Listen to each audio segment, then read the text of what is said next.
All right, gang, so we're going to do an unboxing of the Logitech MX Keys keyboard, but I'll give you an evolution of where I came from. So I'm old school. I like my old, I think I've had this keyboard for 10, 15 years, it seems like. Built-in rests and regular keys, but they're quite noisy. And so I originally went on a hunt, that's quite noisy. So I originally went on a hunt for a quiet keyboard. So I went out and I purchased, I'll get this guy out of the way.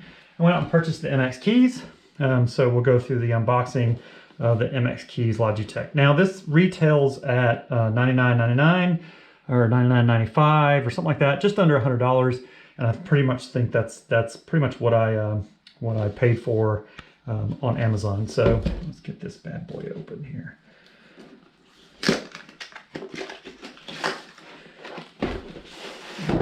There we go. Nothing left in that box. And let's open this bad boy up. All right, so it talks right off the bat, right inside the box, about how easy it is to connect it. You turn it on. You press either the function O or the function P. For Windows, you do function P for 3 seconds or function O for 3 seconds. In order to get it connected to your USB dongle, or you can do the Bluetooth, take your pick. This is kind of nice because since this is also a multi-function keyboard, as you can see, you can easily switch between your PC or your Bluetooth, on your phone or whatever device you want. So we'll go ahead and set that up as well. But you can see you got a couple different types, or you can go to mxsetuplogi.com and it'll give you some more information. Let's pull this bad boy out. Before I get to the keyboard, looks like there's a little internal smaller box, if you will, that has the USB key in it.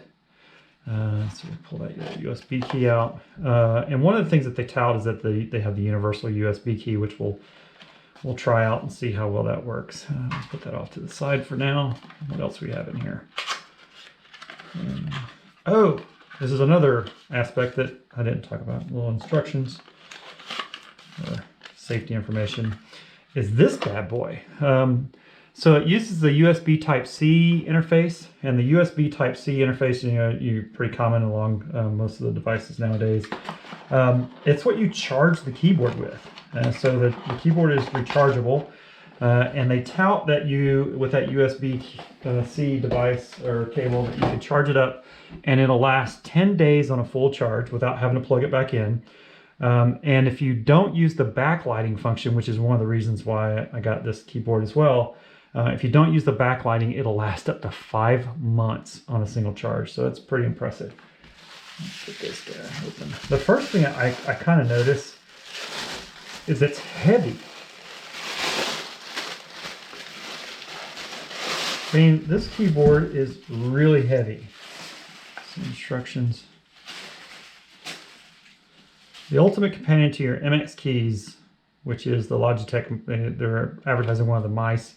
I kind of like the mouse that I've got. So the first thing I notice is like this thing is very heavy. I mean, that's a couple of pounds. It's definitely, it's heavier. This thing is heavier than this keyboard. It's probably twice as heavy as this full-size Microsoft keyboard. So it has not only a heavy but like a sturdy feel. Like this doesn't flex. This Microsoft keyboard really kind of flexes because it's plastic, but there's a hard plastic. I almost want to say that's metal. That might actually be a metal cover. Yeah, that's a metal cover on the top. That's impressive for a keyboard. Doesn't look like there is any way to adjust the height of the keyboard. So that's pretty much what you get. So if you don't like the angle or the height, you might have to do, I have seen online, it's really thin. Look at that. Really like the minimalist design. I have seen online where a couple people have taken and put little like rubber stops that you would put in a cabinet or whatnot for a door to shut on here to raise the bottom part of it.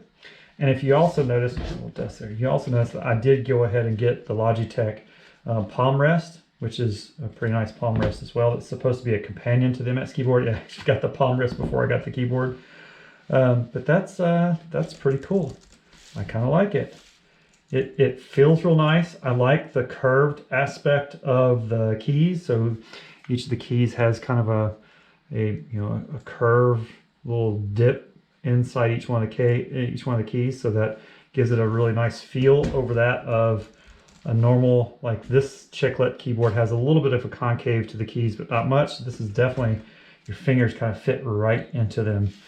But I like the action of the keys a lot. So this, I don't think it's charged. Let's see. Oh, it is charged. Look at there. So one of the things that I did notice is that it is looks like it's trying to connect. Let's see if we can. I'm gonna go ahead and plug in this dongle into my PC. There we go. And looks like it's connected. All right, so I'm gonna go on screen here and just see. Nope, hasn't connected yet. Looks like it's still detecting it. A couple of beeps there. I don't know if you can hear that. Typical Windows.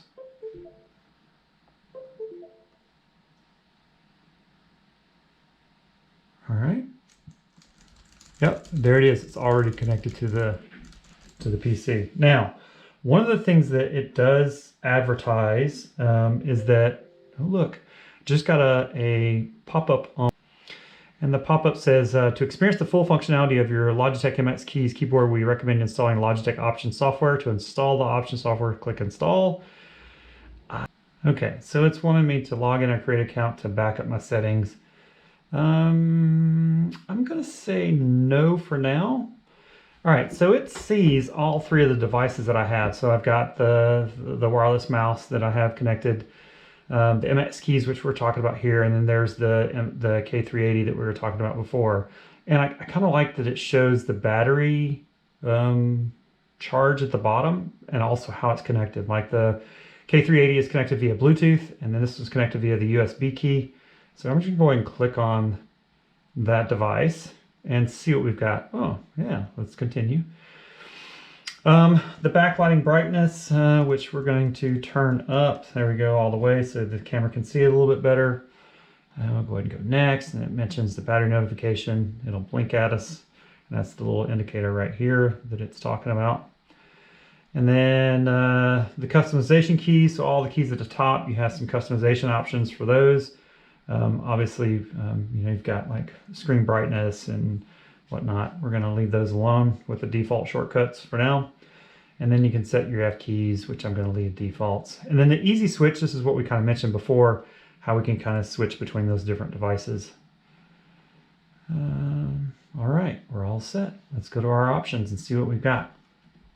Okay, so here's where, wow, we can actually go in and specify what we want these keys to be set to. Very cool. Very cool how we can do that. Easy switch, what devices we can pair. Like if I wanted to pair it to my phone, I could. But let's go into some other options. Here's where we can disable the backlighting if we want to keep the battery up. There's your notifications, disable keys if you want to disable those specific keys. Another thing that's kind of, if you'll notice, is that if I turn down my lamps here, I'm going to turn down the lamps just a little bit so you can kind of see, is that the backlighting isn't just when you press a key. The backlighting actually comes on when it detects your hands being close to the keyboard. So you can see that it lights up as soon as it detects my hands being close to the keyboard. It's not just when I tap a key, it's having it just close. So if it detects any kind of movement, it'll bring those keys on, which I think is really neat. But I really like the action, really like this keyboard so far. Post in your comments if you've got any questions. Be sure to subscribe and like, and hit the alert button if you want to see when new videos come out. As you can see from my channel, I talk not only about technology, but also about sports, specifically swim, run, adventure racing, and off-road triathlon. Hit me up.